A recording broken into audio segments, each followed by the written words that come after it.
Walang kahirap-hirap kumita ng pera. Ako na yata ang babae na pinagpala sa lahat ng mga kababaihan. Kapag sinuswerte ka nga naman, oo. Ang sarap matulog na maraming pera at gigising na may pera, tapos ang ganda-ganda ko pa. Ikaw na talaga, Cathy. Bongga ka, girl! Hindi mo alam kung gaano kahirap maghanap buhay. At hindi mo rin alam kung sino ang binangga mo. Ngayon matitikman mo ang balik ng karma sa kasamaang ginawa mo. Ako magpaparusa sa iyo hanggang sa magtanda ka. Mararamdaman mo ang bagsik ng aking kapangyarihan. Aray! Tulong! Tulungan niyo ako! Hindi ko na kayang sakit. Tama na! Tigilan mo na ako! Alam ko, ikaw na matanda ka may kagagawan nito. Parang awa mo na. Huwag mo naman akong pahirapan ng ganito. Patawarin mo na ako. Tiisin mo lamang ang hapdi, Cathy. Kailangan mamatay ang mga insekto para hindi na mas lumala pa ang sugat mo. Kinakain ng mga yan ang iyong balat at sinisip-sip ang iyong dugo. Kung hindi natin mapapatay ang mga pesteng yan, hindi maghihilom ang mga sugat sa katawan mo. Taon 2006, Cavite. Sa isang bayan sa nasabing probinsya, nakatira ang dalagang si Cathy. Kilala siya sa kanilang lugar dahil sa may angking kagandahan at kaseksihan. Kaya naman halos magkandara pa ang mga kalalakihan kapag siya ay dumaraan. Halos araw-araw may umaakyat ng ligaw sa kanila na labis naman na ikinatutuwa niya dahil sa mga dalang regalo o kaya naman ay pagkain. Kahit ni isa sa mga ito ay wala siyang magustuhan, pero hindi pa rin siya tumitigil sa pagpapaligaw dahil nang hihinayang siya sa mga binibigay ng mga yon. Ang iba ay sumuko na dahil halos maubos na ang kanilang pera, makabili lamang ng regalo para sa dalaga. Alam mo, Cathy, kung hindi mo ako gusto, mas mabuti pang sabihin mo na agad sa akin. Pabalik-balik na ako dito pero wala naman nangyayari. Nagsasayang lang ako ng oras sa iyo eh. Pinapaasa mo lang ako sa wala. Butas ng bulsa ko sa kung ano-anong pinapabili mo. Hoy, ang kapal naman ng mukha mo. Kung napapagod ka na, edi huwag ka nang bumalik dito. Tsaka yung mga dinadala mo, gusto mo yan dalhin sa akin. Isa pa, tingnan mo nga yung itsura mo. Ew, sa tingin mo ba papatulang kita? Wala bang salamin sa bahay nyo? Sana man lang inisip mo kung bagay ka sa akin, tsaka ka nagpabalik-balik dito. Sige na, umalis ka na. Marami pa akong gagawin. Napakamot ulo na lamang ang lalaki habang palabas ng bahay ng dalaga. Sa paglipas ng mga araw, dahil sa masamang ugali ni Cathy ay unti-unti na ring natauhan ang mga lalaking nanliligaw sa kanya. Ulilang lubos ang dalaga kaya nagpapalipat-lipat siya ng tirahan. Walang nakatatanda o kamag-anak man lamang na sumasaway sa kanyang mga ginagawa. Wala rin siyang permanenteng trabaho dahil hindi siya nagtatagal sa kanyang mga pinapasukan. Ayaw niyang napapagod at mas lalong nawawalan agad ng gana kapag napapagalitan ng kanyang mga supervisor o napagsasabihan ng kanyang mga katrabaho. Mahaba na ang 2 buwan sa kanyang mga napapasukan at magpapasya na lamang na umalis at maghahanap ng iba na mas magaan ang gawain. Sa ganda kong to, hindi bagay sa akin ang trabahong yon. Kaya hindi ako magtsatsaga sa kakarampot na sahod. Masisira lang ang ganda ko, hindi ko naman ikakayaman yon. Hindi rin naman siya nakakakuha ng mataas at magaan na trabaho dahil hindi siya nakapagtapos sa pag-aaral.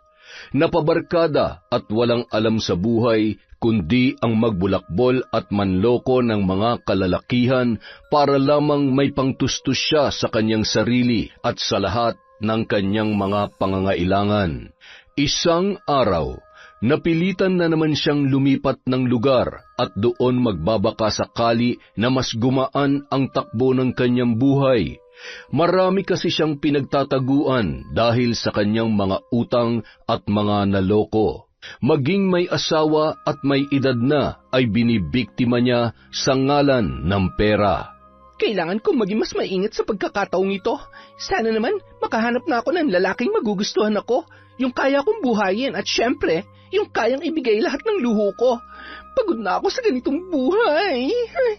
Gusto ko nang yumaman. Pera, pera, pera! Kailangan ko ng pera para sumaya.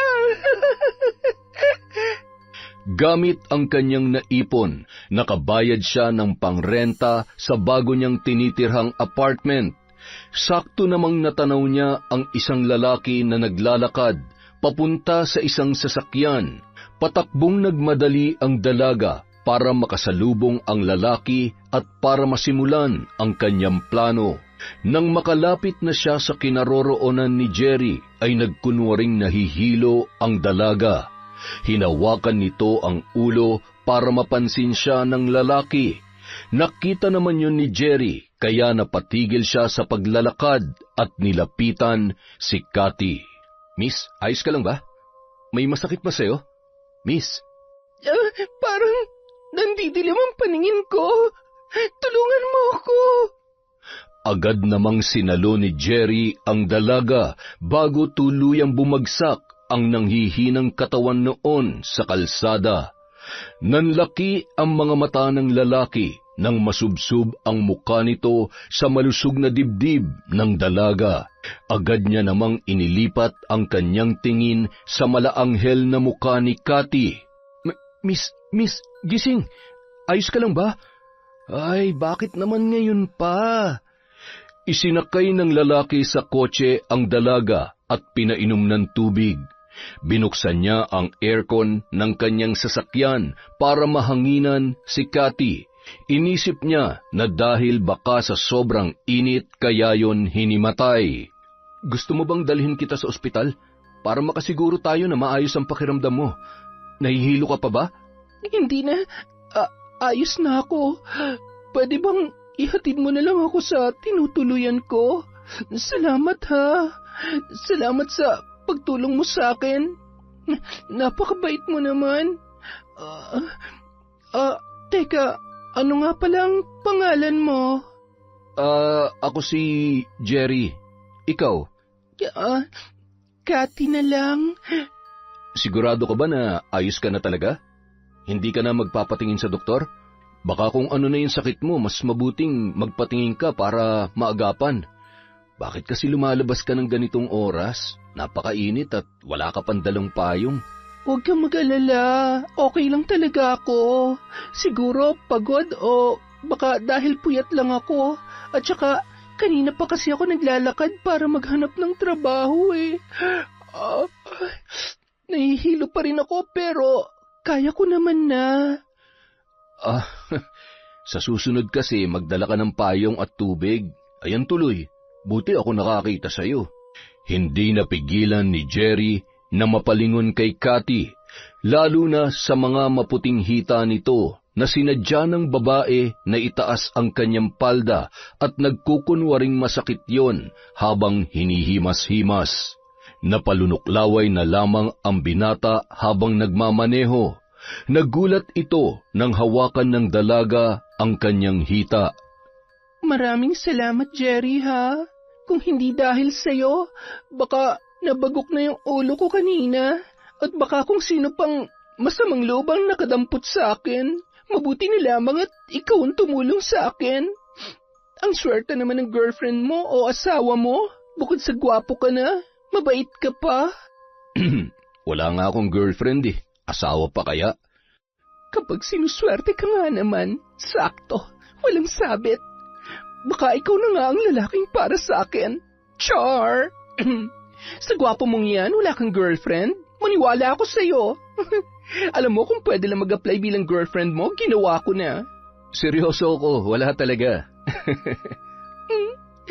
Joke lang yun ha, pero kung siseryosohin mo, pwede rin naman. Nang makarating sila sa apartment ni Cathy, inalalayan ni Jerry na bumaba ng sasakyan ang dalaga hanggang sa makapasok sa loob. Nung magpapaalam na sana si Jerry, pinigilan siya ni Cathy. Jerry, sandali. Baka gusto mo munang uminom ng juice o kaya ng kape. Ipagtitimpla kita. Wag na, salamat na lang. Tutuloy na ako. Sige na, para naman kahit papano, masuklian ko yung pagtulong mo sa akin. Kahit man lang sa simpleng paraan, makabawi ako sa'yo. Kahit nagmamadali, napilitan si Jerry na paunlakan ang alok ng dalaga. Kumuha siya ng isang tasa at ibinuhos ang mainit na tubig. Habang hinahalo ni Cathy ang tasang may kape, palihim siyang ngumisi habang sinusulyapan ang nakaupong lalaki sa may sala. Pasimpleng pumikit sabay hinipan ang isang tasang kape na kanyang hawak. Heto na, Jerry. Masarap ako magtimpla kaya siguradong kahit mainit ang panahon ay hinding-hindi mo matatanggihang higupin ang kape ko. Habang ibinibigay ni Cathy ang tasa ng kape, tinitigan niya sa mata si Jerry na parabang may binubulong na mga salita. Isang palipad hangin kung tawagin ang kanyang ginagamit para makapambiktima. Natutunan niya yon sa kanyang namayapang ama. Ano, masarap ba? Kung gayon, pwede bang ibigay mo sa akin lahat ng pera mo sa pitaka? Biglang natulala ang binata at parang wala sa sarili na sumunod na lamang sa utos ng babae. Kinuha niya ang pitaka sa kanyang bulsa at binigyan ng malaking halaga ng pera si Cathy.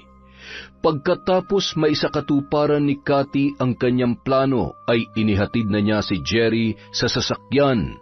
Pinaandar yon ng lalaki at agad na umalis. Wala sa sariling nagmamaneho si Jerry. Habang nasa kalagitnaan ng daan, bigla itong napahinto at biglang nanumbalik ang kanyang ulirat. Kasabay noon ay ang pagkirot ng kanyang ulo na animoy gulong-gulo sa mga nangyari. Hindi maalala ng binata ang buong pangyayari. Mas lalong tumindi ang sakit ng kanyang ulo sa kakaisip kung bakit siya napadpad sa lugar na yon. Ang tanging naaalala niya lamang ay may tinulungan siyang babae, ngunit hindi na niya maalala ang mga sumunod na nangyari. Nagulat siya na may biglang kumatok na pulubing bata sa bintana ng kanyang sasakyan para manlimos. Doon niya lamang napansin na nawawala na ang kanyang pera. Kinaumagahan, pumunta si Cathy sa isang mall para mag-shopping.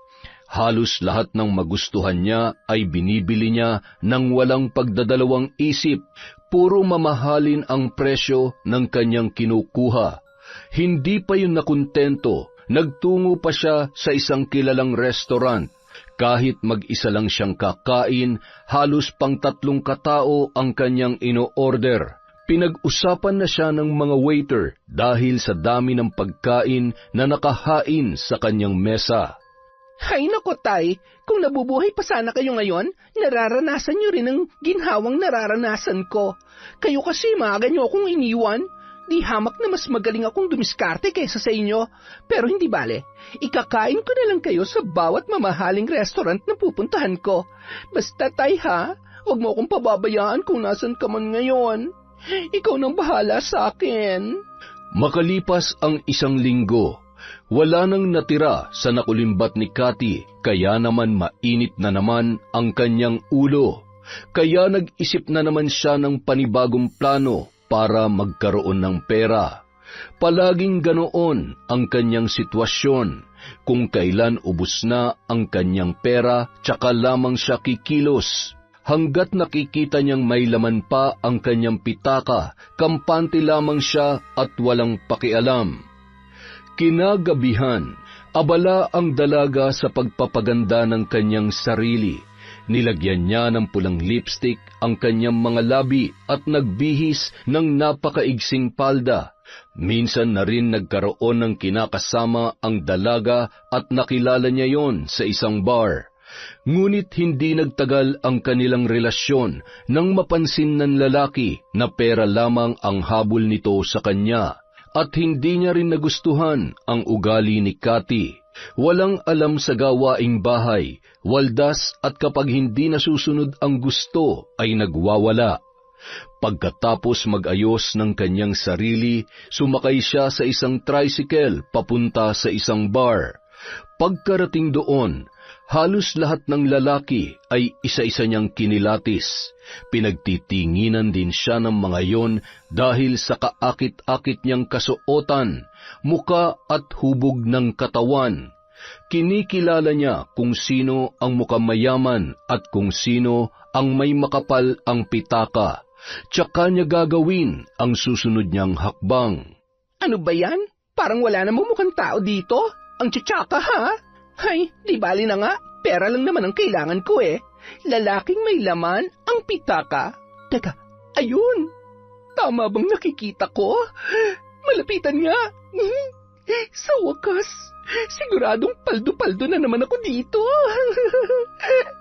Nilapitan agad ng dalaga si Miguel. Medyo may kaedaran na at bagong customer lamang sa bar na yon. Mukhang mabango at mayaman.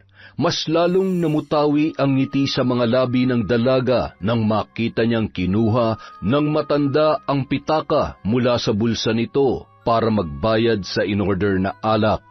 Nang makaupo na ang lalaki, ay agad rin umupo si Cathy sa tapat na mesa kung saan nakapwesto ang matanda. Sa ganda kong ito, ewan ko lang kung makakatis ka na hindi ako lapitan. Ayan, sige, tingnan mo lang ako. Lumapit ka, dahil wala kang mapapala kung tititigan mo lang ako. At nagsimula na ngang magpapansin si Cathy kay Miguel. Hinahawi-hawi pa nito ang kanyang buhok habang umiinom ng alak at nakatitig sa lalaki. Dahil sa litaw na litaw ang kagandahan at kaseksihan ng dalaga, ay madaling napansin ng matanda ang nang-aakit na si Cathy. Pilyo siyang tinitigan ni Miguel. Maya-maya pa, lumapit na yon sa may mesang kinauupuan ng dalaga. Hi, miss. Ang ganda mo naman. Anong pangalan mo?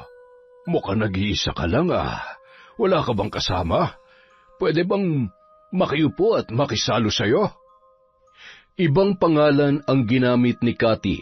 Yon ang paraan niya para hindi siya matuntun o kaya naman ay mahanap ng mga taong binibiktima niya. Nauwi sa tawanan ang kanilang pag-uusap. Nawili ang matanda na makipagharutan sa dalaga kaya naparami ang kanyang pag-inom ng alak. Nung medyo may tama na, biglang lumapit ang isang lalaki na kasama nito na kanina pa pala sila pinagmamasdan. Malaki ang pangangatawan ng lalaking yun. Sir, mukhang lasing na po kayo. Tara na po. Baka po hinahanap na tayo ng asawa nyo. Kapag nalaman ni ma'am na nandito tayo ay siguradong pagagalitan tayo nun. Nagulat ang dalaga dahil nun niya lang napagtanto na may kasama palang bodyguard si Miguel. Nang akmang tatayo na sana ang matanda habang inaalalayan ng lalaki, biglang nag-usal ng mga salita ang dalaga. Ang daya naman, aalis ka na agad, Miguel. Ngayon pa lang tayo nagkakasiyahan.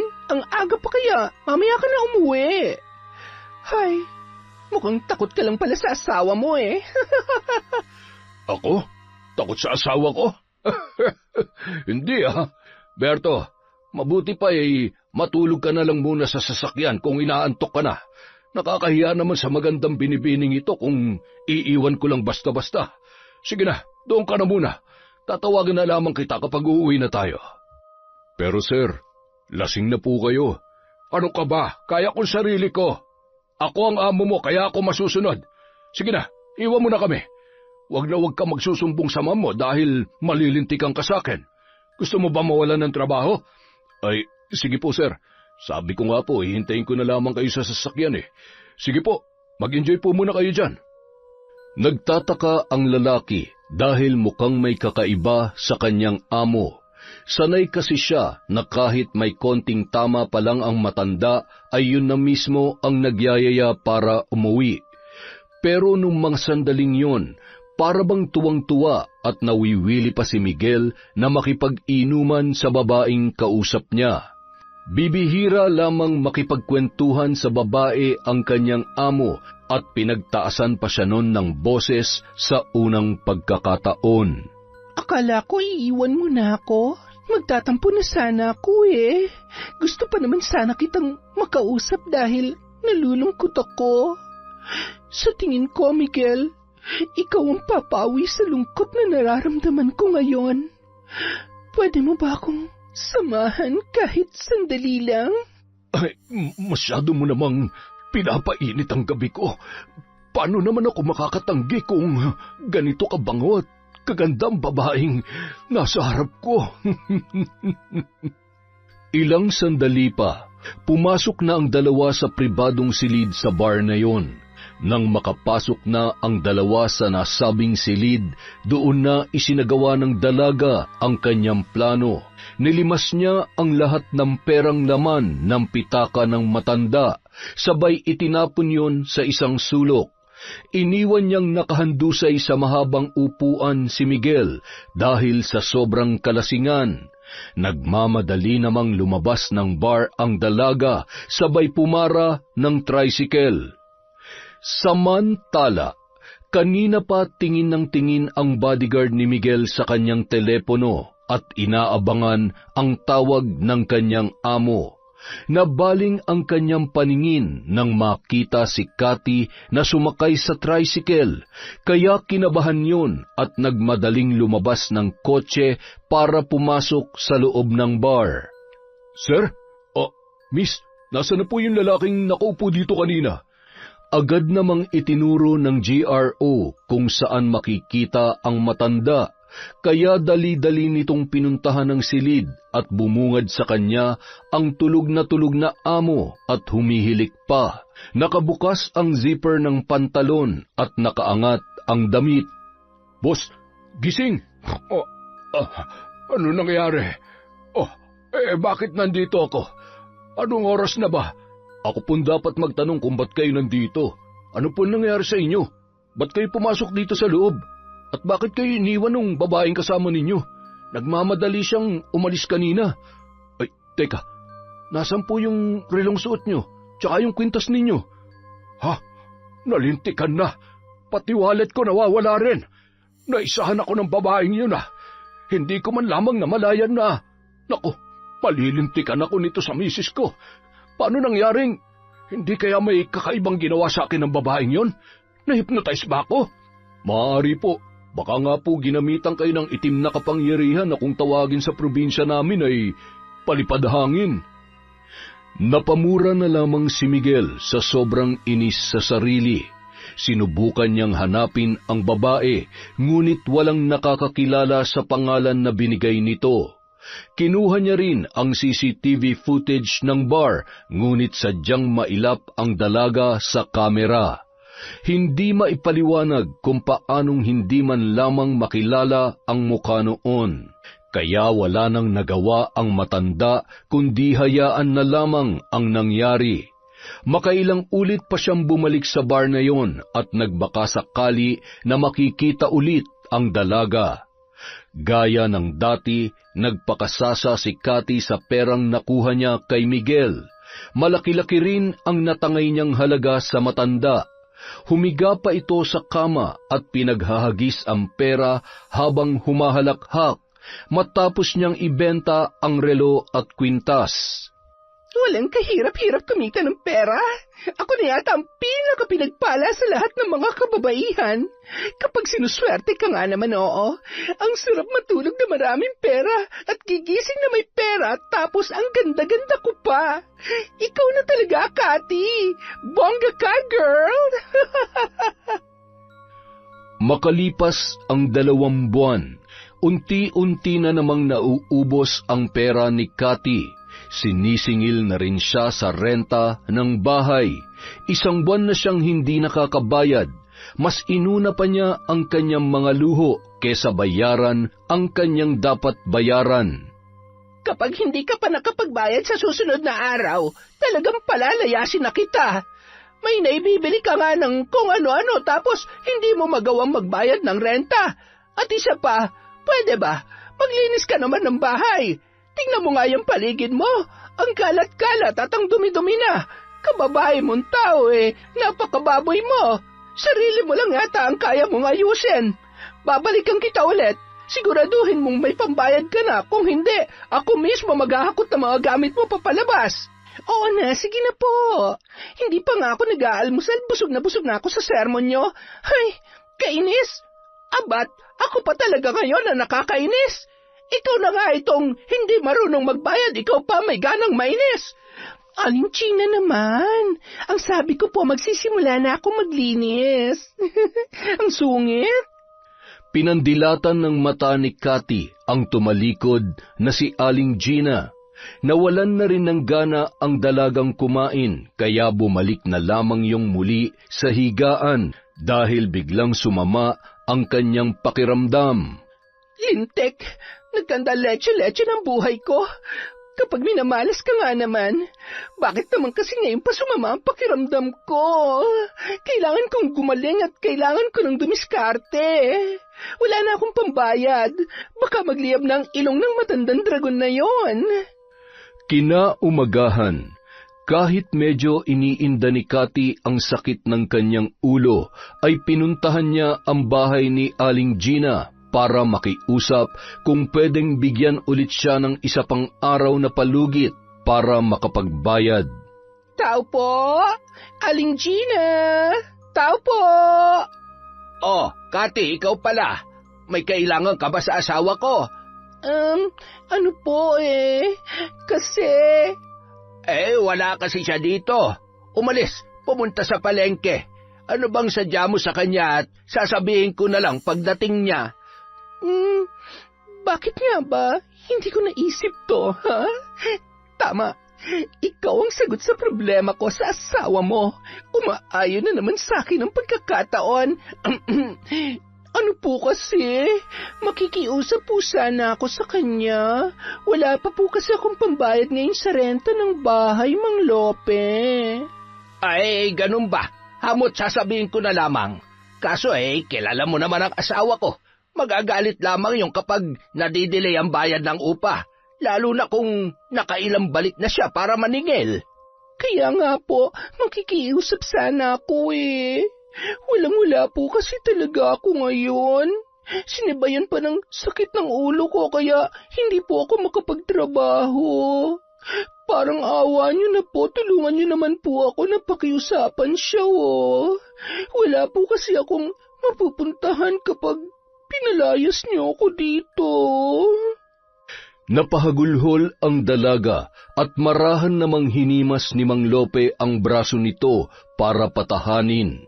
Pasimple namang bumulong sa isipan si Cathy dahilan para biglang mawala sa sarili ang matanda na ilang segundo munang natulala sa kanyang harapan bago pumasok sa kwarto at may kung anong hinahanap. Ganyan nga. Sumunod ka sa lahat ng sasabihin ko. Ngayon, kunin mo lahat ng perang nasa wallet ng asawa mo. Ibigay mo yun sa akin, Mang Lope. Mabilis na sumunod kay Cathy ang matandang lalaki. Kinuha niya ang susi ng kabinet at binuksan yon. Dinampot ang lahat ng pera at ibinigay sa dalaga. Nanlaki ang mga mata ni Cathy nang makita ang napakaraming pera. Wow! Ang dami nito, Mang Lope! Maraming salamat po! Alis na po ako! Bye! Iniwan ni Cathy si Mang Lope habang wala pa sa kanyang sarili. Maya-maya lamang ay dumating na si Aling Gina at sinalubong pa yon ng dalaga. Aling Gina, sakto po ang pagdating nyo. Heto pambayad ko. Sabi ko naman sa inyo, magbabayad ako kapag may pera na ako mabuti naman kung ganon. Magbabayad ka naman pala pinatatagal mo pa. Pinapainit mo pa ang ulo ko. Kayo naman po kasi, hindi kayo makapaghintay. Ay, sige. Sa susunod, agahan mo magbayad para hindi tayo nagkakaproblema. Pasensya na po ulit kayo. Huwag na kayo magsusungit, ha? Sige kayo, mabuburi, napakaganda niyong kilay. Nako, salamat naman. Pangatlo ka na yata sa mga nakapansin ng kilay ko ngayong araw. papasok na ako sa bahay at mainit dito sa labas. Baka mabura pa. Che, naniwala naman. Ang pangit kaya parang ewan. Pero ang mahalaga, may pera na naman ako. Samantala, nang makapasok si Aling Gina sa bahay ay agad niyang iniabot kay Mang Lope ang pinamili at pinadala yon sa kusina. Dumiretso siya sa kwarto para magpalit ng damit na basang-basa ng pawis. Paglabas niya ay wala pa ring imik ang asawa nito, kaya nilapitan at tinapik yon sa balikat. Oh, Lope, bakit kanya ang itsura mo? Hindi ba't sabi ko ay dalhin mo na ang mga yan sa kusina? Ano pang hinihintay mo? Pasko? Bagong taon? Hoy, kinakausap kita! Ay, kabayo, bakit ka naman ang gugulat? Kanina pa ako nagsasalita dito, hindi mo naman ako naririnig. Ano nangyari sa'yo, ha? Parang inaantok ako at ano nga bang ginawa ko kanina? Bakit parang wala akong maalala? Ay, naguguluhan ako. Parang, ewan ko sa'yo. Nag-uulyanin ka na talaga. Hindi mo na alam ang mga pinaggagawa mo. Natigil ang pag-uusap na mag-asawa nang maalala ng babae na kailangan niya na palang magpasahod ng mga trabahante sa ipinagagawa nilang bagong apartment. Pagpasok niya sa kwarto ay nabulahaw ang buong kabahayan sa lakas ng kanyang sigaw. Lope! Gina? Ano nangyari? Nasaan ang pera ko dito? Kinuha mo ba? Dito ko itinatago yung mga inipong ko. Ano? Hindi ko alam yung sinasabi mong pera. Hindi ko naman pinapakailaman yung mga gamit mo, ha? Kung ganon, sino ang kumuha? Sino naman na maglalakas loob na papasok dito sa bahay natin? Wala ka bang napansin na ibang tao na pumunta dito? Galit na galit si Aling Gina dahil wala namang ibang tao sa bahay na yon.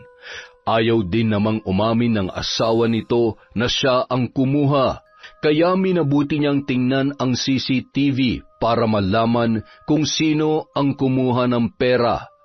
Parehong nanlaki ang kanilang mga mata nang makita ang buong pangyayari.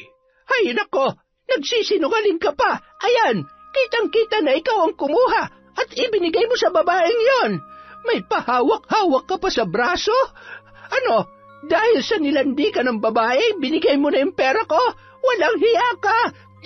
Ang tanda mo na, kumakirengking ka pa at pera ko pa talaga ang ginagamit mo! Maniwala ka sa akin, Gina. Hindi ko alam na binigay ko sa kanya yung pera. Tingnan mo, parang may sinasabi siya tapos sinusunod ko naman. Hindi ko matanda ng buong nangyari. Pero maniwala ka, kahit mamatay man tayo ngayon, hindi ako nagsisinungaling. Mandadamay ka pa talaga. Lintik na babaeng yon. Kaya pala ang lakas ng loob. Sa akin lang naman galing yung pinambayad niya. Makikita niya. Hindi ko ito mapapalampas. Inuubos na talagang pasensya ko, ha? Siguradong may itinatago ang babaeng yon. May kakaiba siyang ginagawa para makapagnakaw ng pera. Humanda siya sa akin. Sinugod ni Aling Gina si Cathy para komprontahin sa nangyari.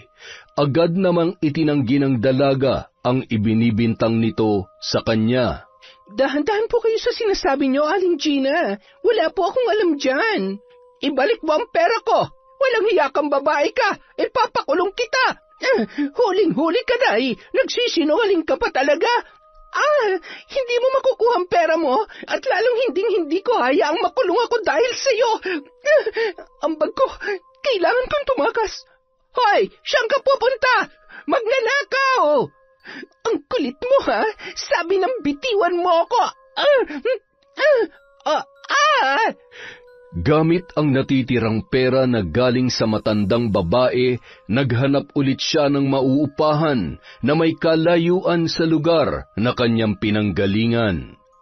Makalipas ang 2 linggo, halos wala nang makain si Cathy dahil wala na siyang pera. Pabalik-balik naman ang kanyang iniindang sakit ng ulo.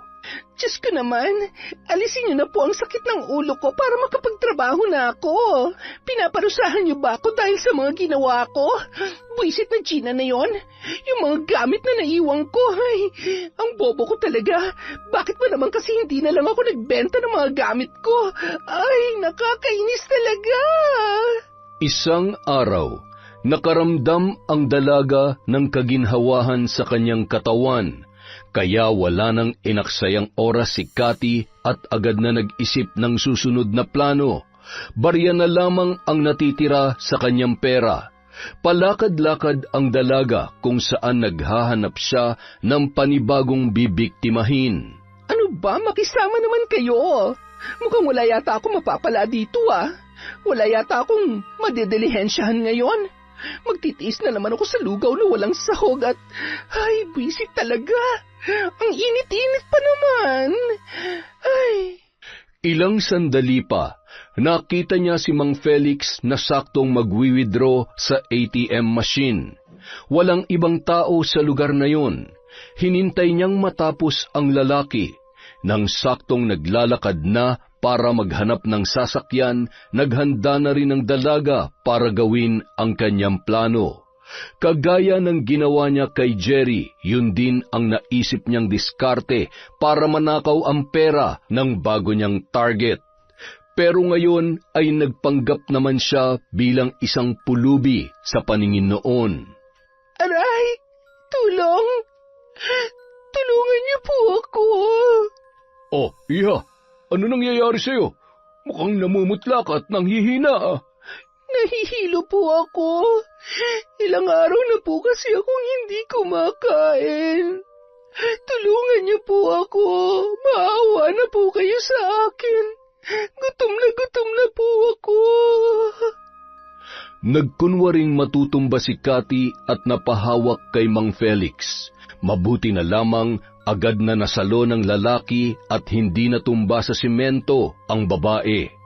Ang hindi niya alam, mabilis na dinukot ng dalaga ang kanyang pitaka. Nang makuha niya na yun, ay pabulong na nagsalita si Cathy. Hindi naman makagalaw ang lalaki sa kanyang kinatatayuan. Natulala ito habang pinagmamasdan ang papalayong dalaga na bahagyang nakangiti sa kanya.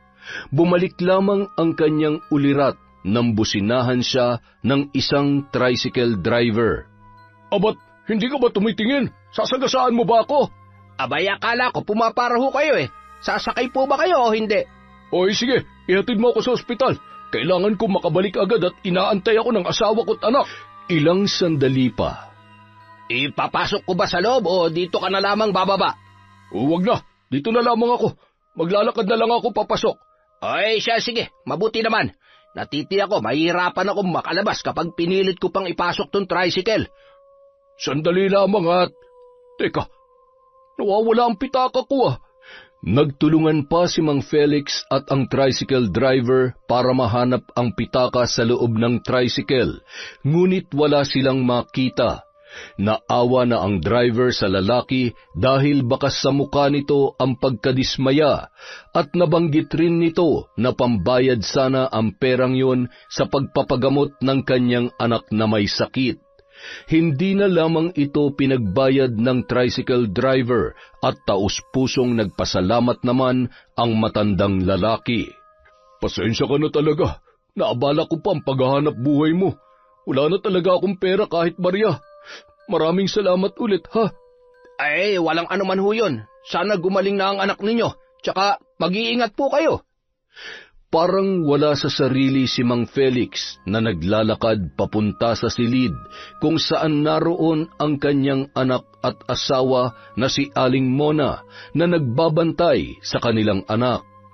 Hanggang nung mga oras na yon, hindi niya pa lubos maisip kung ano ang nangyari. Pagkarating ay nakangiting sinalubong ni Aling Mona ang kanyang asawa. Mahal, magkano ang nasahod mo? Kasya na ba para sa bibilhin nating gamot ni Chinchin? Oy, mahal, kinakausap kita. Hindi mo ba ako naririnig? Ano nangyari sa'yo? Bakit parang hindi maipintay yung mukha mo? May nangyari ba? Oo, mahal. Kasya na sana. Kaya lang ano? Kinakabahan naman ako sa'yo. Akin na yung pera at bibili na ako ng gamot ni Chinchin. Kanina pa dapat siya nakainom. Nakailang balik na rin dito yung nurse. Tinatanong kung nakabili na ba tayo. May kailangan pa raw tayong bilhin na i-inject sa kanya. Kailangan maagapan ang pagkalat ng impeksyon sa katawan niya. Kung hindi, mas lalo siyang manghihina. Ano kasi, mahal? Nawala yung pitaka ko kanina. Nanakawan yata ako. Ha? Ano? Paanong nanakawan ka? Hindi mo ba napansin? Bakit? Saan ka ba pumunta? Ikinuwento ni Mang Felix kay Aling Mona ang kanyang natatandaan. Ang pinagdududahan niya ay yung babae na lumapit sa kanya para humingi ng tulong. Wala naman kasing ibang tao na nakasalubong si Mang Felix nung mga sandaling yun. Nanlumo ang mag-asawa dahil sa yun na lamang ang kanilang inaasahan na wala pa na parang bula. Nag-alala tuloy sila kung saan kukuha ng panggastos sa ospital. Halos lahat na ng kanilang kakilala ay nautangan na ng mag-asawa. Ano nang gagawin natin ngayon? Kailangan makabili tayo ng gamot ni Chinchin. Ang mamahal pa naman ng mga gamot na kailangan niyang inumin. Ay, mahal, paano ng anak natin? Saan na naman tayo kukuha ng pera? Wala ka nang sasahurin sa susunod na buwan.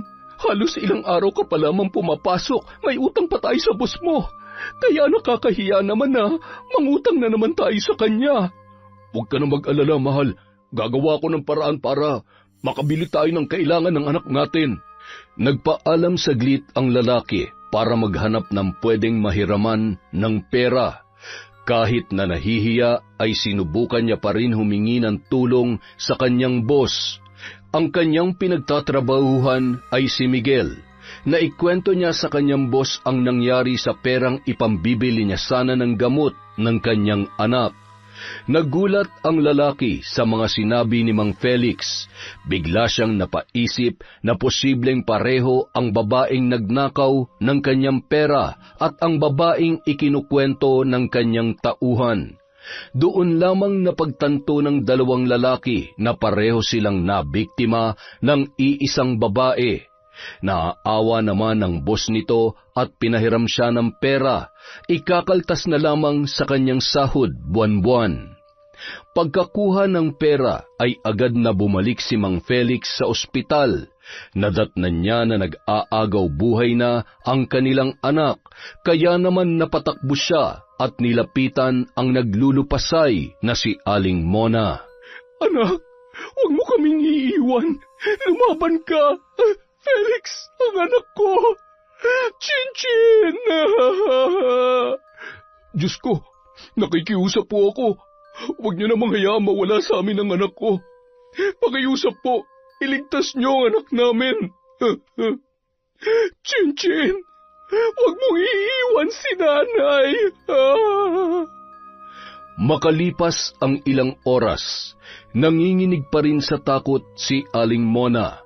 Pinapakalma pa rin yon ni Mang Felix na noon ay labis pa rin ang pag-aalala. Mabuti na lamang ay naisalba yon ng mga doktor. Akala ko mawawala ng anak natin.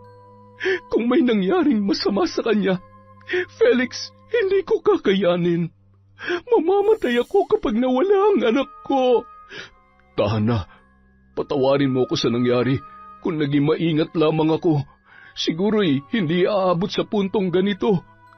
Hindi mo kasalanan na nangyari. Kung meron man dapat managot, walang iba kundi ang walang pusong nagnakaw ng pera mo. Napakasama niya. Samantala, pumunta ako sa presinto para i-report ang nangyari. Akalain mo, pati pala si Sir Miguel na biktima din ng babaeng yon. Kailangan niya managot sa batas. Hindi marunong lumaban ng patas ang walang yang babae na yun. Sige, mahal. Tama yung gagawin mo. Sana makasuhan ng babaeng yon at sana makulong siya habang buhay at pagbayaran ng mga kasalanan niya. Oo, mahal. Sige, aalis na muna ako, ha? Mag-iingat ka. Balitaan mo ako agad sa lakad mo, ha? Hindi na nag-aksaya pa ng panahon si Mang Felix at agad na nagtungo sa pulisya para humingi ng tulong. Pinasalaysay sa kanya ang buong pangyayari at ipinalarawan ang itsura ng muka ng babae. Ayon sa paglalarawan ng lalaki, lumalabas sa investigasyon na iisang babae ang tinutukoy ng mga taong nagrereklamo sa kanila at doon niya rin napag-alaman na iba-iba pang pangalan ang ginagamit nito. Halos pare-pareho ang modus ng dalaga sa bawat binibiktima, kaya mahirap matunton ang kanyang kinaroroonan. Nangako ang mga pulis na kapag nakakuha sila ng impormasyon ay ipagbibigay alam nila agad sa lalaki. Maraming salamat po. Sana mahanap na at mapanagot ng babaeng yan para matigil na sa masamang gawain. Baka marami pa yung mga biktima. Nang makabalik sa ospital si Mang Felix, ibinalita niya kay Aling Mona ang kanyang natuklasan tungkol sa dalagang nambiktima sa kanya. Dahil sa may kaalaman ang ginang tungkol sa itim na kapangyarihan, napagtanto niya na ginagamitan ng palipadhangin ang mga biktima ng dalaga para makapagnakaw. Kaya pala ang lakas ng loob ng babaeng yan na magnakaw. Kung hindi ako nagkakamali, tama ang naiisip ko. Dapat sa kanya, mahal. Alam ko kung anong pumapasok dyan sa utak mo. Huwag mong gagawin yan. Sinasabi ko sa iyo, ilang beses na natin niyang pinagtalunan. Kailangan maturuan ng leksyon ng babaeng yon. Kailangan putulin ang kanyang kasamaan. Hindi ako papayag na marami pa siya mabiktima. Humanda kang babae ka. Pagbabayaran mo lahat ng kasalanan mo. Dapat sa mga katulad mo, parusahan para magtino. Nangilabot si Mang Felix sa mga tinuran ni Aling Mona. Ramdam niya ang galit sa puso ng kanyang asawa. Ayaw na ayaw pa naman nito ng taong nanlalamang sa kapwa. Ang karunungan ni Aling Mona ay minana pa niya sa kanyang yumaong ina. Mula nang magkaanak sila ni Mang Felix ay sinubukan niya yung itigil. Sa pagkakataong yon ay mukhang desidido na siya na parusahan ang dalagang si Cathy gamit ang barang. Mahal, ikaw na muna magbantay sa anak natin. Uuwi muna ako. May kailangan akong gawin. Hindi ka na ba talaga magpapapigil sa gagawin mo? Alam mong kasalanan sa Diyos ang binabalak mo. Huwag mong ilagay sa mga kamay mo ang pagpaparusa sa taong yun. Ipaubaya mo na lamang yan sa batas. Kung aantayin pa natin ang mga pulis, natitiyak ko na marami pang mabibiktima ang babaeng yun. Kaya habang maaga pa, tatapusin ko ng kasamaan niya. Siguro naman mapapatawad ako ng Panginoon sa aking gagawin. Muntik na malagay sa peligro ang buhay ng anak natin dahil sa babaeng yun.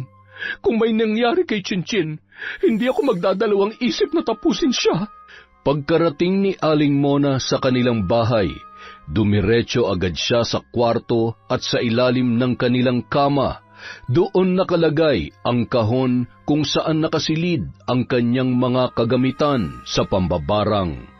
Hindi mo alam kung gaano kahirap kumita at hindi mo rin alam kung sino ang binangga mo.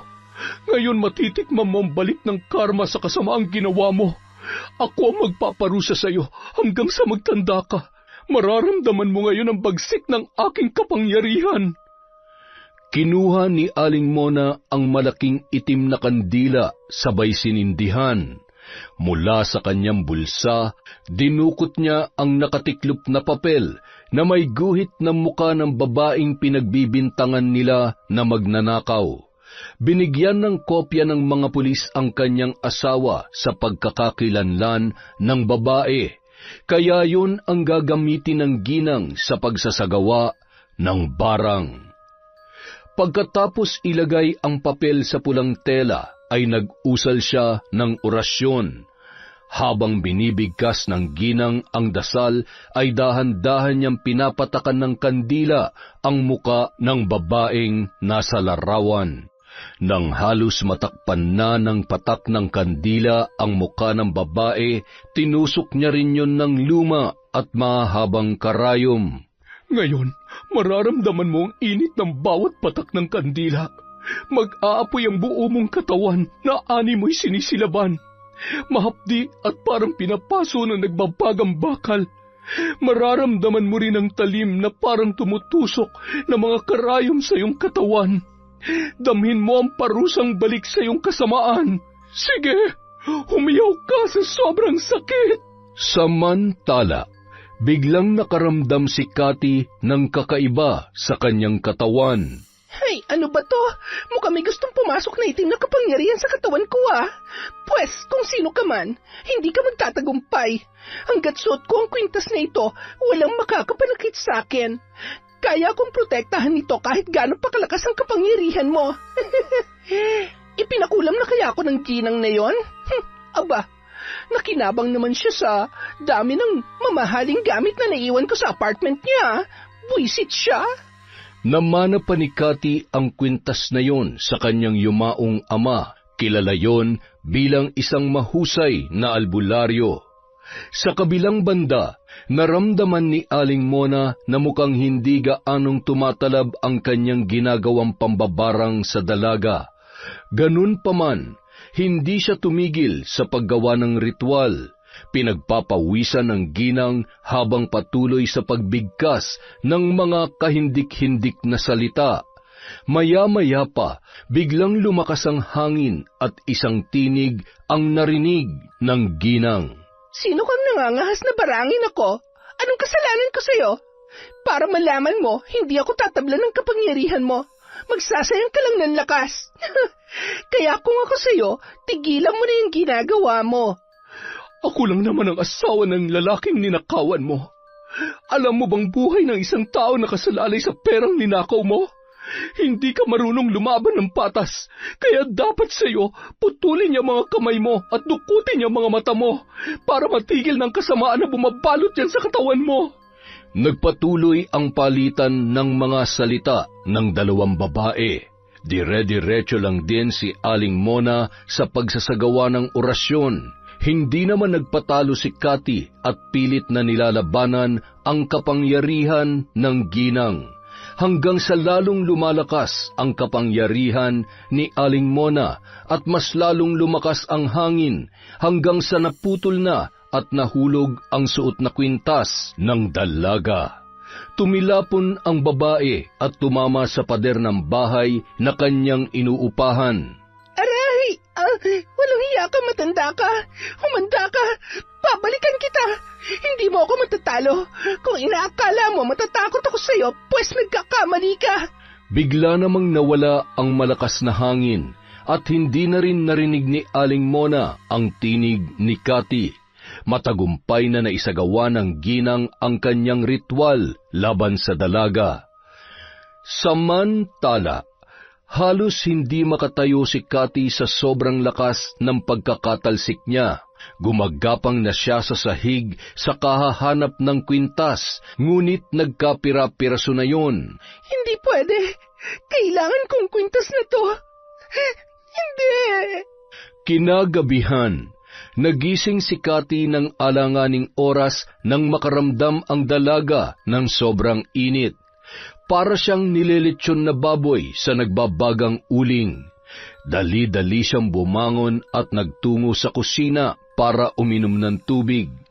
Halos maubos niya ang laman ng pitsil. Ibinuhos niya na rin sa kanyang muka ang natitira pang tubig. Pakiramdam niya ay matutuklap na ang kanyang balat dahil sa sobrang init. Aray! Tulong! Tulungan niyo ako! Hindi ko na kaya ang sakit! Tama na! Tigilan mo na ako! Alam ko, ikaw na matanda ka, may gawa nito sa akin. Parang awa mo na. Huwag mo naman akong pahirapan ng ganito. Patawarin mo na ako.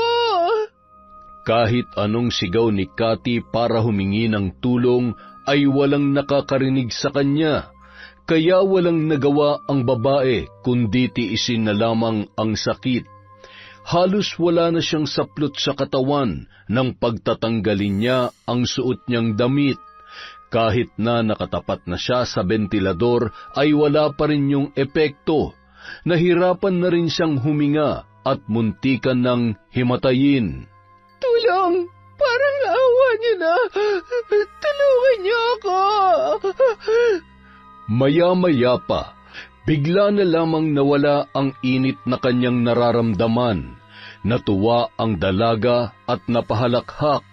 Inakala niya na tumigil na ang pambabarang sa pagpapahirap sa kanya. Ngunit ilang sandali pa nang mahihiga na sana ang babae, malakas na sigaw ang kanyang pinakawalan. Nang maramdaman niya na parang may tumutusok sa kanyang likod. Aray! Ano na naman to? Lintik na matandang yun ah! Hindi mo ba talaga ako titigilan? Ano ba? Tama na! Hirap na ako! Tigilan mo na ako! Mas lalong tumindi ang sakit na nararanasan ni Cathy. Hindi na ito mapakali at napapalundag na rin ang dalaga sa sobrang sakit, hanggang sa tuluyan na siyang nawalan ng malay. Kinaumagahan, nagising na lamang ang dalaga na nakahandusay sa sahig. Masakit ang ulo at nanlaki ang kanyang mga mata nang makita niya na puno ng sugat ang kanyang buong katawan. Parang hiniwa ng isang matalim na bagay at sa loob noon ay may mga insekto. Pinagmasdan ng dalaga at nandiri siya dahil gumagalaw-galaw pa ang mga yon. Nagpupumalahaw siya sa iyak at hindi makapaniwala sa nangyayari sa kanya. Samantala, Sana naman ay magtanda ka ng babae ka. Kulang pa yan sa mga nagawa mong kasalanan. Pasalamat ka't kahit papano'y mabait ako. Dahil kung hindi, baka tinapos ko na ang buhay mo. Pero dahil hindi naman ako kasing sama ng iniisip mo, hindi kita papatayin. Gusto ko lang matuto ka at itama ang mga bagay na kahit alam mong mali ay ginagawa mo pa rin. Pero hindi pa rin dyan matatapos ang pagpapahirap ko sa'yo. Makalipas ang 2 araw, hindi pa rin tumigil si Aling Mona sa pagpapahirap kay Cathy.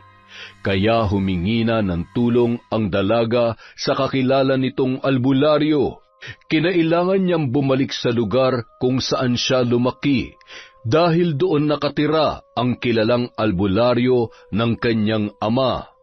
Sakay ng nirentahang sasakyan ang dalaga, bumiyahe siya ng mahigit 4 na oras para marating ang lugar na yon.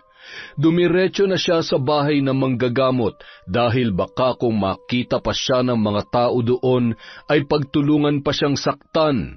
Kahit may takot siyang bumalik sa kanila ay napilitan pa rin siya dahil sa kagustuhan niyang gumaling.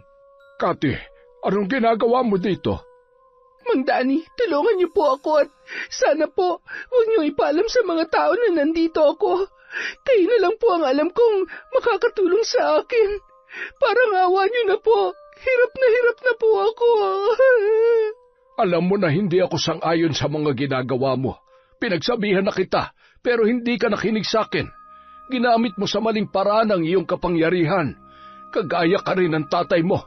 Simula na mamatay ang ama mo, ang buong akala ko ay tatalikuran mo na rin ang itim na karunungan.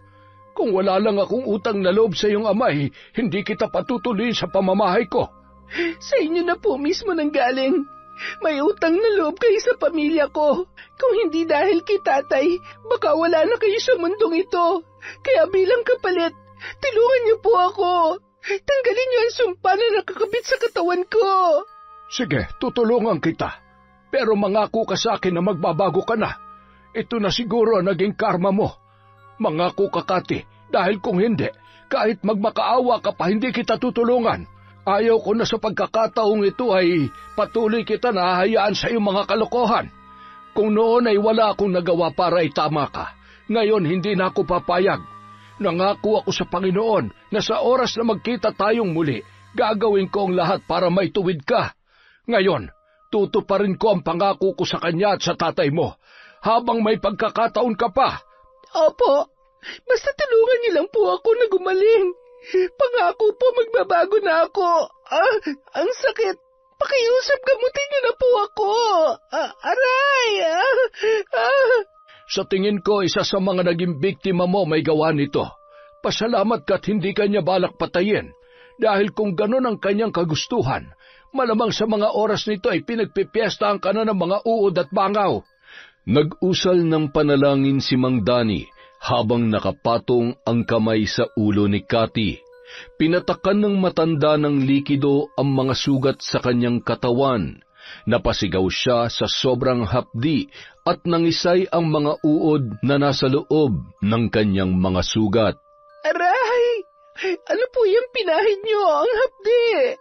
Parang sinisilabad ang pakiramdam ko. Aray! Tiisin mo lang. Kailangan mamatay ang mga insekto para hindi na mas lumala pa ang mga sugat mo. Kinakain ng mga yan ang iyong balat at sinisipsip ang iyong dugo. Kung hindi natin mapapatay ang mga pesteng yan, hindi maghihilom ang mga sugat sa katawan mo.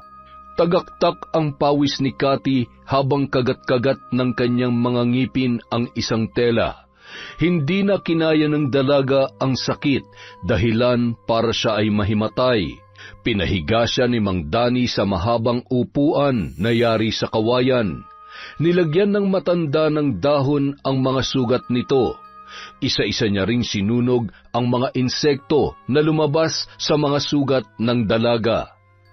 Makalipas ang ilang oras, binalikan na ng malay si Cathy. Hinang-hina ang babae at humingi agad ng tubig kay Mang Dani. Oh, ito, inumin mo. Kumusta ang pakiramdam mo? May nararamdaman ka pa bang sakit? Medyo nanghihina po ang katawan ko.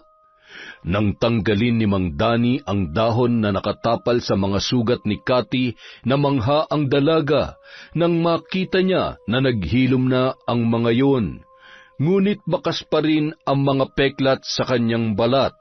Magaling na ang mga sugat mo. Ngunit hindi pa rin ako nakakasiguro kung tuluyan ang ititigil ng mambabarang ang ginagawa niya. Hanggat hindi niya nararamdaman ang pagbabago mo, patuloy ka pa rin niyang parurusahan. Kaya habang may pagkakataon pa, tutulungan kitang humingi ng tawad sa kanya at maging sa iba mo pang nagawa ng kasalanan. Ayoko po, Mang Dani. Ayoko po makulong. Pangako magbabago na po ako. Pinagsisisihan ko na po ang mga nagawa ko. Simula ngayon, hihingi na ako ng tawad sa Panginoon. Magpapakalayo-layo na po ako at magsisimula ng panibagong buhay. Pero paano mga taong naperwisyo mo? Kailangan mo pa rin managot sa batas. Hindi ka pababayaan ng Diyos, iha. Magtiwala ka lamang sa Kanya. Gawin mo ang nararapat mong gawin. Kung gusto mo magkaroon ng kapayapaan, gawin mo kung ano ang tama. Paano kung ang tama ay siya naman magpapahirap sa akin? Ayaw ko pong makulong. Mang Dani, hindi ko po alam kung makakaya ko. Natatakot po talaga ako. Paano kung hindi na ako makalabas ng buhay sa kulungan? Napayakap na lamang si Cathy kay Mang Dani dala ng takot. Ngunit wala na siyang nagawa kundi sundin ang payo ng matanda dahil alam niya na yun ang tama. Samantala, naramdaman ni Aling Mona na may tumulong na isang albularyo kay Cathy. Hindi naman nakakaramdam ng galit ang ginang dahil inaasahan niya na ang gagawin nito. Kaya muli siya nag-usal ng orasyon para muling gumana ang sumpa na kinabit niya sa dalaga.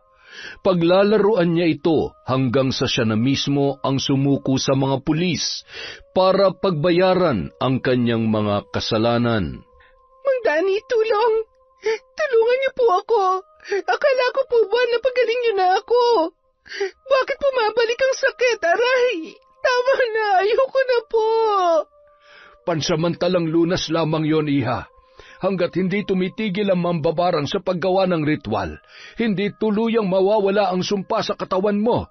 Isa lang ang nais na makamit ng taong yon, hustisya, Cathy. Alam mo kung anong ibig kong sabihin. Kailangan mo rin humingi ng kapatawaran sa kanya. Paano po ako hihingi ng tawad? Hindi ko po siya kilala at hindi ko alam kung saan siya matatagpuan. Ayaw ko po talaga, Mang Dani. Hindi ko kakayanin ang buhay sa kulungan. Hindi tumigil si Mang Dani sa pagpapalakas ng loob ni Cathy.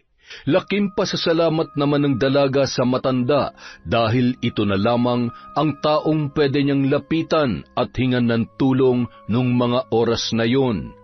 Matapos niyang gamutin ulit, hinayaan muna niyang mapag-isa ang dalaga para makapagpahinga at para na rin makapag-isip. Ilang oras ding naguguluhan ng dalaga hanggang sa hindi na nito namalayan na nakatulog na pala siya. Nang magising yon, ay muli siyang kinausap ni Mang Dani ng masinsinan. Maayos na ba ulit ang pakiramdam mo? Ano, nakapagdesisyon ka na ba? Opo, Mang Dani. Buo na po ang loob ko. Susuko na po ako sa otoridad. Tama po kayo. Kailangan kong pagbayaran ang mga naging kasalanan ko. Pero bago po muna ako pumunta sa presinto, pwede po bang samahan niyo ako sa puntod ni Itay? Gusto ko po muna siyang dalawin bago ako pumasok ng kulungan. Mabuti naman kung ganon. Sige, sasamahan kita. Huwag ka mag-alala, dadalawin kita palagi sa kulungan. Andito lamang ako, hindi kita pababayaan. Manalig ka lamang sa nasa itaas at hindi ka magtatagal sa loob. Magpakabait ka doon. Agad na nagtungo sina Mang Dani at Cathy sa sementeryo kung saan nakalibing ang kanyang ama. Hindi napigilan ni Cathy na pumatak ang kanyang mga luha. Naawa si Mang Dani habang pinagmamasdan ang dalaga. Malungkot man siya na makukulong ito, ngunit alam niya na yon ang makakabuti para sa lahat. Kinahapunan, naghahanda na si Cathy para sumuko sa mga pulis. Sasamahan naman siya ni Mang Dani. Maluha-luha pa ang dalaga habang binabaybay nila ang daan patungo sa presinto. Alam mo, kung saan man naroroon ang tatay mo ngayon, alam kong masaya siya sa gagawin mo. Alam kong labis ang kanyang pagsisisi dahil sa kanya'y nasira ang buhay mo.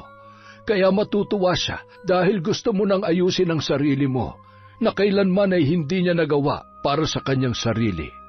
Nang makarating sila sa presinto, ay agad na pinusasan si Cathy ng mga pulis. Kinunan ng litrato at kinuha na rin ang kanyang fingerprints. Pagkatapos noon ay ipinasok na ang dalaga sa selda. Humagulhul yun habang nagpapaalam ang matanda. Matatag ka, Cathy. Alam kong malalampasan mo ang lahat ng ito. Samantala, nung araw ding yon ay lalabas na ng ospital ang anak ni Mang Felix at Aling Mona. Mas lalo silang natuwa nang makarating sa kanila ang balitang pagsuko ni Cathy sa mga alagad ng batas. Hindi maipaliwanag ang sayang nararamdaman ng ginang nung mga oras na yon. Salamat naman at nagtanda ng babaeng yon. Patawarin niyo po ako, Diyos ko, kung nakagawa po ako ng kasalanan. Yun lamang talagang naisip kong paraan para parusahan at maturuan ng leksyon ang katulad niya. Natulungan ko siyang itama ang mga pagkakamali niya. Patawad po kung nagpasakop ako sa kadiliman. Lumipas ang ilang araw, linggo, buwan at taon. Naging mabait ang dalaga sa loob ng kulungan. Maraming naantig sa kwento ng kanyang buhay, kung papaano niya piniling magbago at takasan ang mundong kinagisnan niya simula pa lamang nung siya ay bata pa. Natuto rin ang dalaga sa mga gawain katulad ng mga gawaing bahay. Kapag linggo naman ay sumasali siya sa mga grupo ng mga kababaihan na nagninilay-nilay at isa na rin siya sa nagpapakalat ng salita ng Diyos. Isang araw, dumalaw si Mang Dani sa presinto at kinumusta ang kalagayan ng dalaga. Masaya ko na makitang malaki na ang pagbabago mo. Halos lahat ng mga salita na lumalabas dyan sa bibig mo ay patungkol na sa Diyos. Ipagpatuloy mo lamang yan. Salamat po sa inyo, Mang Dani. Dahil sa tulong nyo, namulat ko sa tama ang mali. Ngayon nararamdaman ko ng mabuhay ng masaya at payapa. Oo, Iha. Talagang mararamdaman mo ang tunay na saya dahil may maganda akong balita sa iyo. Malapit ka na makalaya. Dininig na ng Diyos ang mga panalangin mo. Talaga po? Maraming salamat, Panginoon ko. Talagang napakabuti ninyo. Nasasabik na po ako makita ang tunay na ganda ng mundo. Walang paglagyan ng saya na nararamdaman ko ngayon. Masayang ibinalita ni Cathy sa kanyang mga kasamahan ang nalalapit niyang paglaya. Natuwa naman ang lahat sa kanyang sinabi. Samantala, hindi mapanatag si Aling Mona hanggat hindi siya humihingi ng tawad sa dalaga. Dala-dala niya pa rin ang bigat sa kanyang kalooban nang ginawa niya ang pagpaparusa kay Cathy. Kaya minabuti nitong dalawin at puntahan ang dalaga kung saan man yon nakakulong. Pagdating sa kulungan, nagtatakang lumabas si Cathy dahil wala naman siyang inaasahang bisita. Tanging si Mang Danny lamang ang dumadalaw sa kanya simula nung siya ay makulong. Ikaw pala si Cathy. Opo. Sino po sila?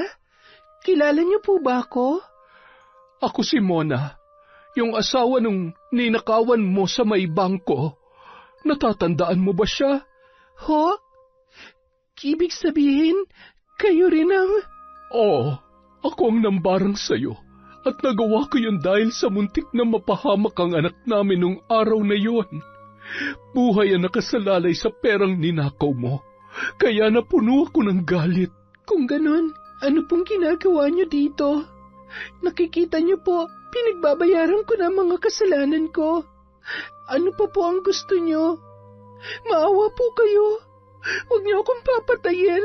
Tinuruan lamang kita ng leksyon. Patawarin mo sana ako. Natigilan si Cathy sa sinabing yon ni Aling Mona. Ilang minuto bago siya nakapagsalita. Bakas sa kanyang muka ang pagkabigla at hindi siya makapaniwala na pinuntahan pa siya ng ginang. Ho? Bakit po kayo humihingi ng tawad sa akin?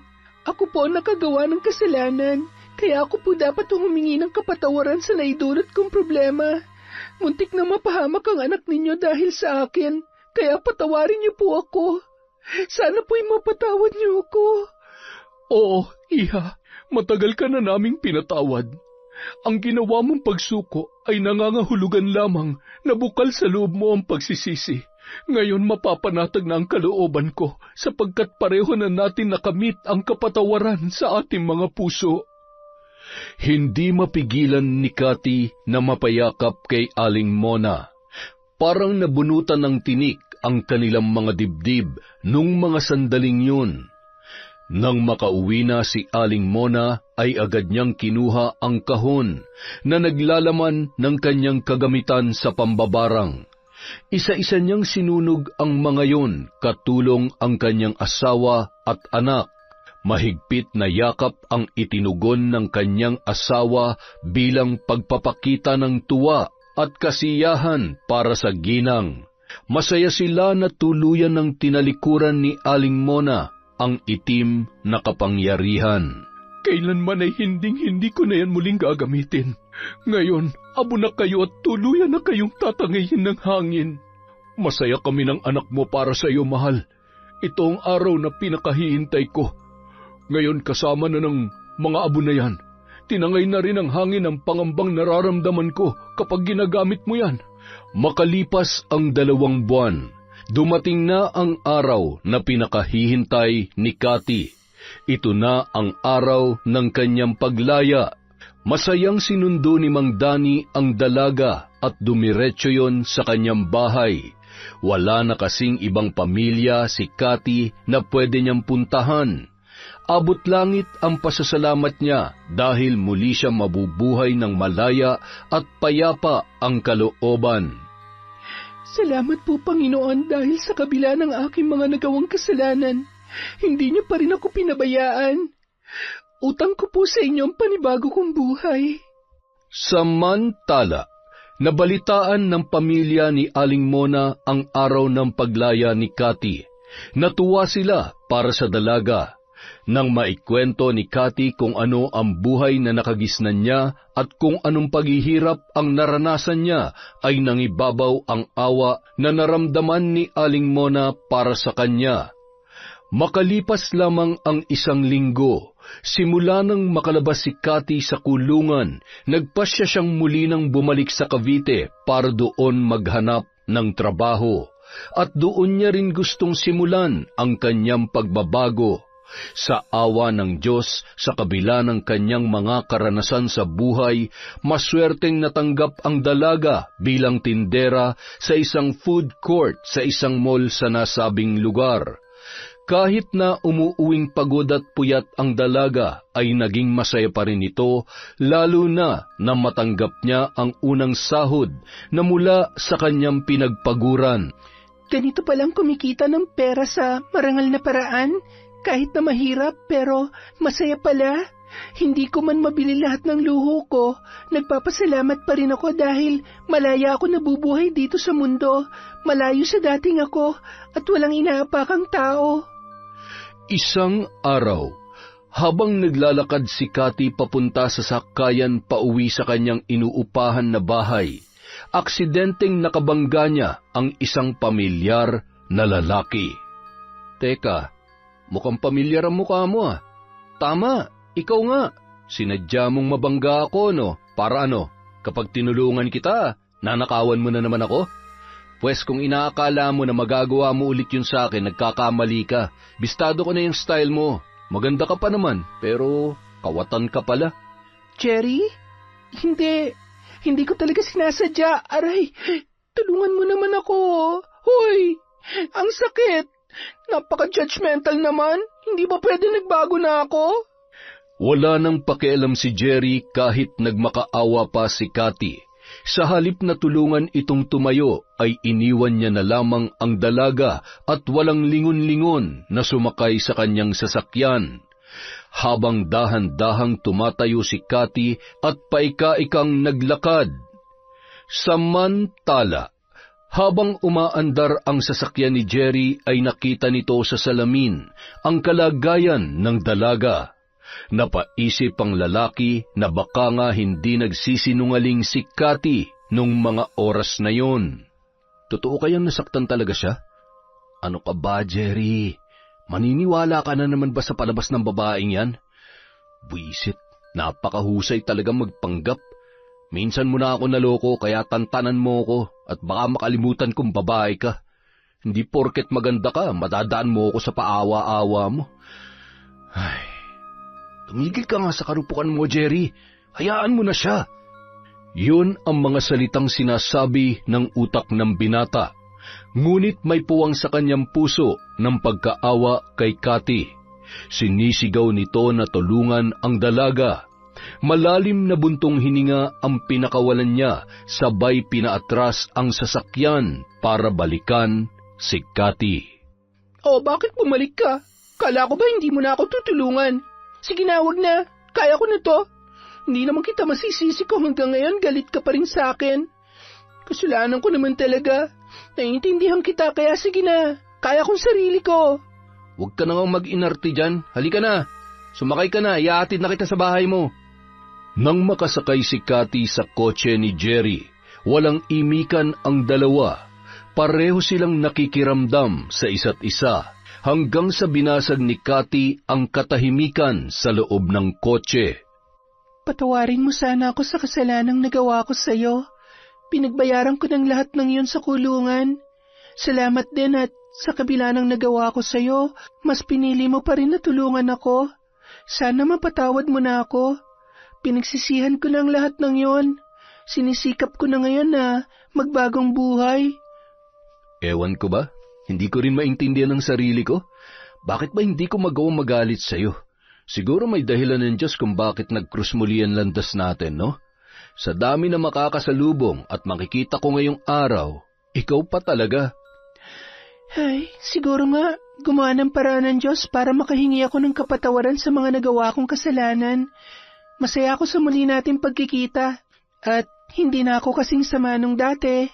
Pero may dahilan kaya nagawa kong mga bagay na yon na hanggang ngayon labis kong pinagsisisihan dahil maling-mali. Hindi ko dapat ginawa yon pero wala na eh. Hindi ko na maibabalik ang panahon. Dito na lamang ako. Salamat sa paghatid ah. Inalalayan ng binata na makababa ng sasakyan si Cathy. Sabay sabing, sana hindi pa ito ang huling pagkikita natin. Gusto kitang makilala ng lubos. At para malaman mo, pinatawad na kita. Matagal ko nang kinalimutan yon, pero syempre, naiinis pa rin talaga ako sa ginawa mo. Ay, sige na, mag-ingat ka ha. Pagkatapos noon ay pinaandar niya na ang sasakyan. Nakangiti sabay kinindatan pa nito si Cathy habang unti-unting sumasara ang bintana ng kotse. Isang araw, muling nag-cruise ang kanilang landas. Sinadyang abangan ng lalaki ang dalaga kung saan siya madalas dumaraan. Mula nang muli silang magkita ay hindi na nawala sa isip niya si Cathy. Oh, ikaw na naman? Bakit parang ang liit ng mundo natin? Alam mo, Cathy, gusto talaga kitang makita. At sa wakas, natsyempohan din kita rito. Pinagtataguan mo yata ako eh. Ha? Bakit? Hindi kita maintindihan. May kailangan ka ba sa akin? May kasalanan na naman ba ako? Wala akong kinuha sa sasakyan mo ha. At saka... Pwede ba kitang hiyaing lumabas? Ang boring kayang mag-isa.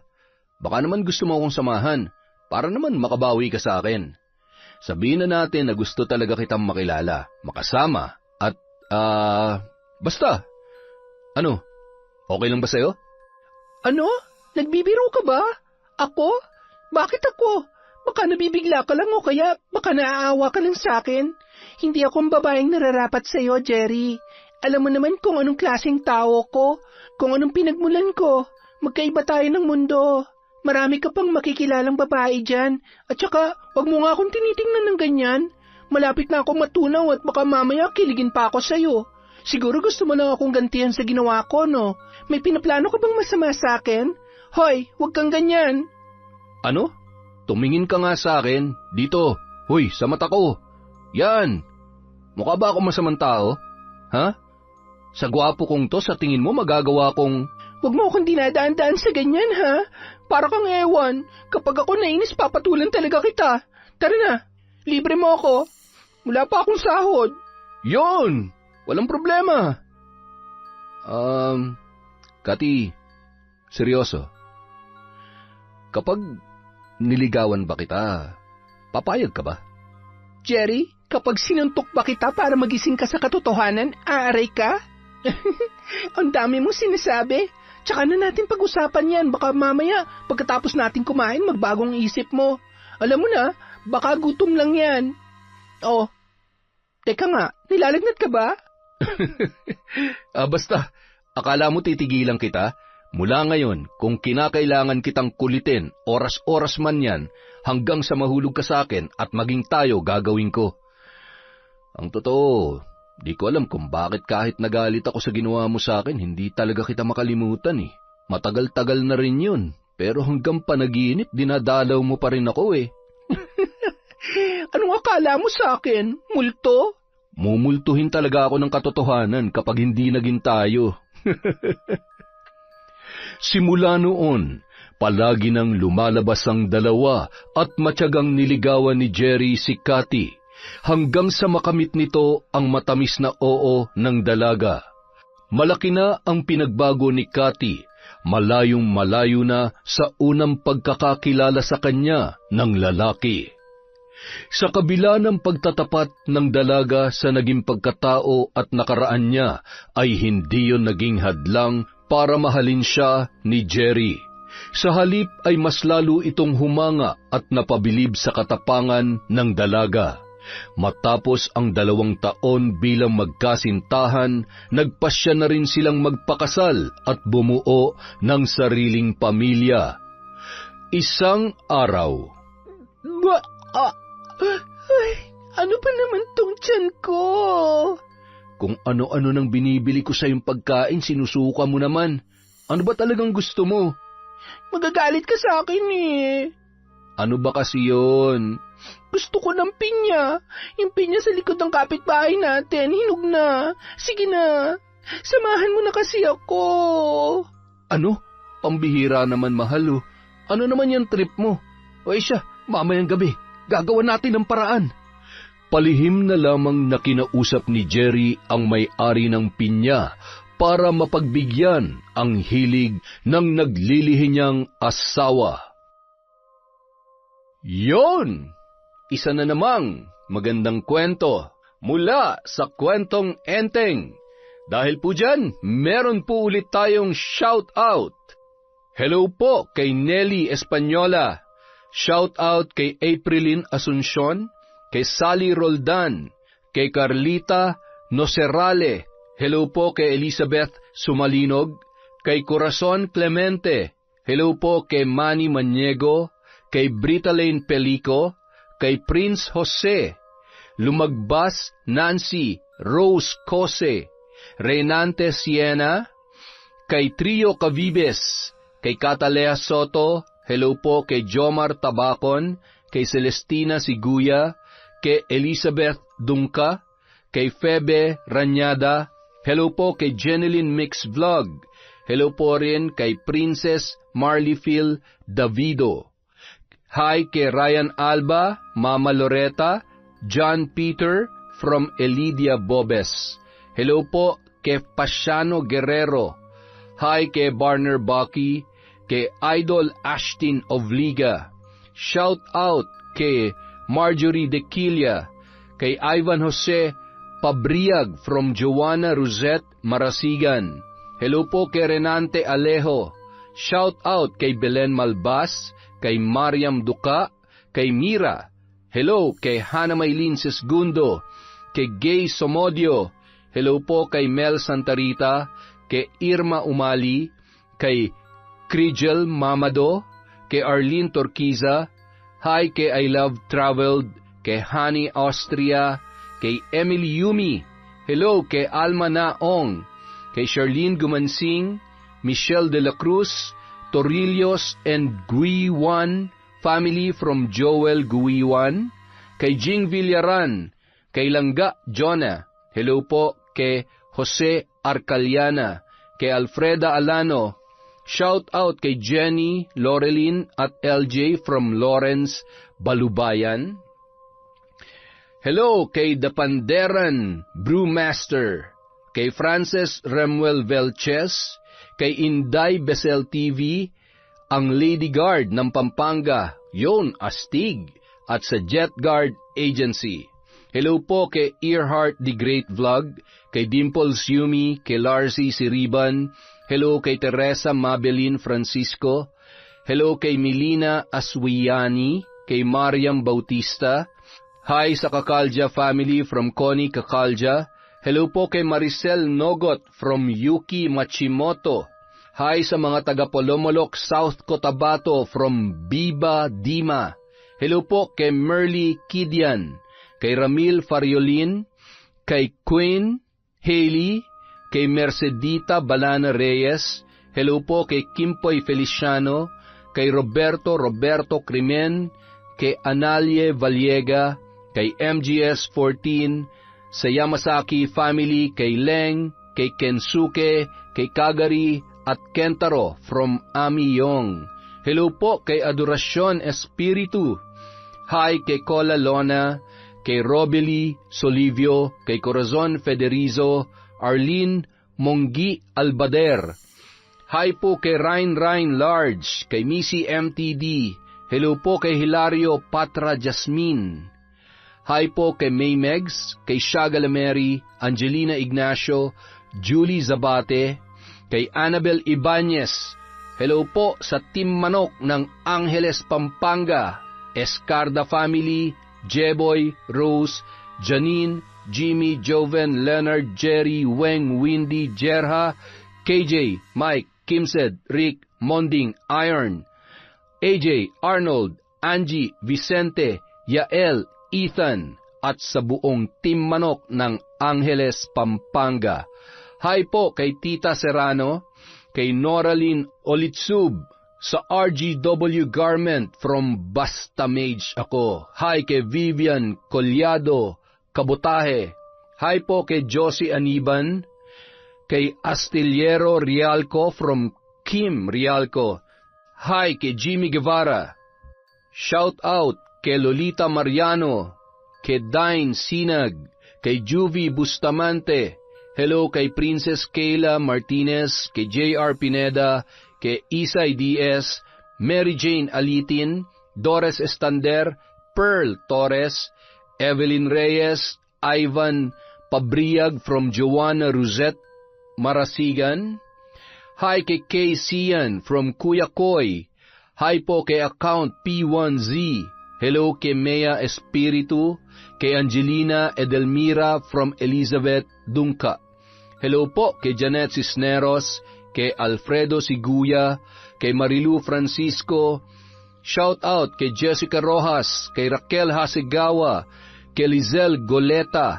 Hello po sa Galedo family from Rai. Bonbon Tailoring from Cheryl Rebecca. Hello po kay Leona Taytay, kay Giza Nicole, kay Elizabeth Pamintuan, kay Jay Mortiza, Betty Velasco, Edna Lintupas, Cesan de la Cruz. Hello po kay Noemi Garcia Pabunan, kay Margie Banosong, sa Roylos Chicharon from Adela Garcenila, at syempre kay Corazon Kakalda. Maraming salamat po. Mag-iingat po kayo kung nasan man po kayo, sa mga masisipag nating OFW at syempre sa mga nandito rin po sa Pilipinas. Maraming salamat po sa inyo sa walang sawang pagsuporta sa Kwentong Enteng.